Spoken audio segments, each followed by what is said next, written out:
Nasaan Basically boss, wala na sa engine dyan. So, Ang iyang kwan sir, brake coolant and transmission coolant. okay. Duha na lang. Tapos ang battery niya, duha gyapon sir. Naagyapon yung usual na battery na to. Tapos ang isa ka battery niya sir, katong nagapadagan dyan, nasa ilalim sa chassis. So, nagya po yung trunk mo, sir. Sa likod. Na sir, pakita din natin. So ginauna ko lang explain sir. So bakante lang ni sir, wala na mo yung mga change na mahitabo na. Electric motor na lang ang nagapadagan, which is duha ka boxer, kay mas kusuman ni mo dagan. Versus ani. So, pila ang kuha na maximum speed? Nasa 450 horsepower. Ngayon na nata guys. 80 naman ang maximum sa Davao. 80 naman. Tapos, duha na lang yung electric motor mo itong taas yung horsepower sir. Kanya magod na sa mga 280. From 0 to full charge, sir, ilang hours ang charging? 15. 15 hours. 15 hours.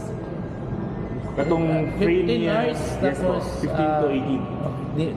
Dili mag-base sa kilometer no sa hours kid no.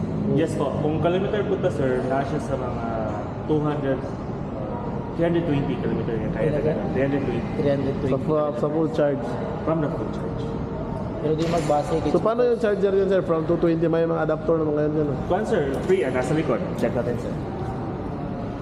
Oh. Ito guys.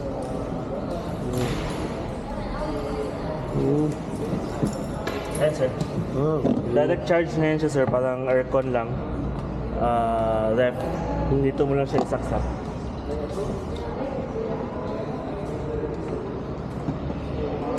Alright. Okay.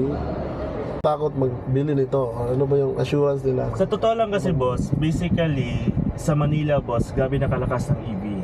So alam naman sa Luzon, Visayas boss, medyo si Mindanao huli sa mga technology ba. So kung mapansin niyo boss sa Manila, automatic boss lahat ng mga gasoline station, lahat ng mga malls meron ng mga outlet for charging. Ang ginaisip kasi nila boss, wala pang mga chargeranan dito sa Davao. Ang hindi nila kasi alam boss, na pwede lang siya i-charge sa bahay residential. So ngayon boss, in terms na naman sa mga natatakot boss kasi nga wala pa namang mga market masyado sa EV.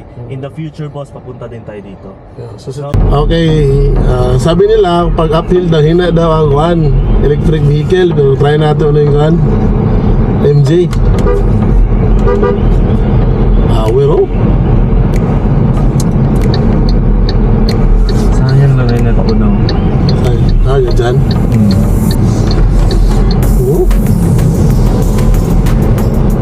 Ano? Oh. Bravo. Aeroplano sir? Take off lagi sir. Oh, gaan ba no? Kung saan apak sir? Okay. Slide na. Wala, gaano kayo. Nag-normal mode pa tayo sir ha. Hindi pa sports Hindi mode. pa sports mode kasi nasa 40% pa tayo sir eh. So, less na to ang consume sa battery. Karon sir, after pag nauna to ato ta global, straight man dito.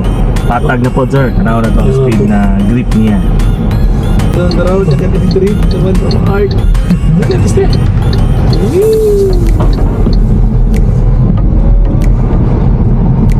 Saan ba to? Straight lang na sir. Ano? Straight lang. Sulitan eh. Tapos left side na sir. Sulit. Pinagmahay mo palitan ni sir. Dili sir. Ang nipalitan ni sa muuna sir, katong repeat buyer na mo. Oo. Iyang gipang drag race boss. O ba? Oo. Palit niya 2M boss, busta niya 3M. Oo pa siya. Ginansyado na siya 1M. It's normal mode pa tayo boss ha. Straight lang tayo boss.